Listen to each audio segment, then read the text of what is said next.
Me 30 vota pro, 12 kundër dhe 1 abstenim, Këshilli Bashkiak i Shkodrës i ka dhënë dritën jeshile buxhetit të Bashkisë Shkodër për vitin 2026 në vlerën 3.4 miliard lek. Seanca, e cila zgjati rreth 4 orë, u shoqërua me prezantime dhe diskutime të gjata mes këshilltarëve. Në fjalën e tij, kryetari i Bashkisë Benet Beci u shpreh se ky buxhet garanton vazhdimsinë e investimeve dhe përmirësimin e shërbimeve për qytetarët e Shkodrës. Për herë të parë, do të kemi mundësi dhe kemi fonde për të ndërtuar banesa sociale me fondet tona.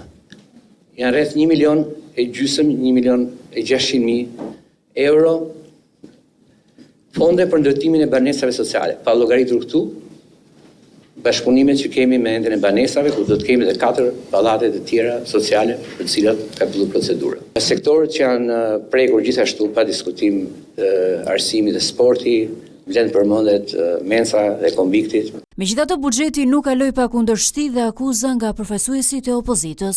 U fol këtu për mrekullina, kena bë kët, kena bë atë, jena ty bë kët e jena ty bë atë.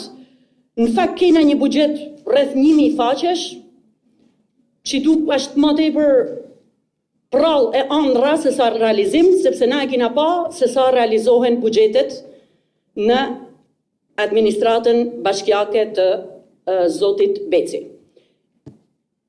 Vetëm realizim të plot të buxheteve nuk ka. Dhe absolutisht që nuk do të ketë as për vitin 2026. Ne gradualisht po hupim trinj, po hupim edhe universitetin. Me humb Shkodra statusin e qytetit universitar, do të jetë një situatë katastrofale për këtë qytet, i cili bëhet për dije dhe për kulturë. Këto akuza u kundërshtuan nga këshilltarët e Partisë Socialiste dhe Partisë Social-Demokrate. Propagandën që ju bani, vini për propagandë politike. Të ju lutem shumë, propagandë politike me lan. Këtu jena për qytetin e Shkodrës dhe jo për propagandë. Arritjet janë gjitha ne. Ju lutem, kush ka sy në ballë, shet bardhën bardhë dhe nxezën nxezë.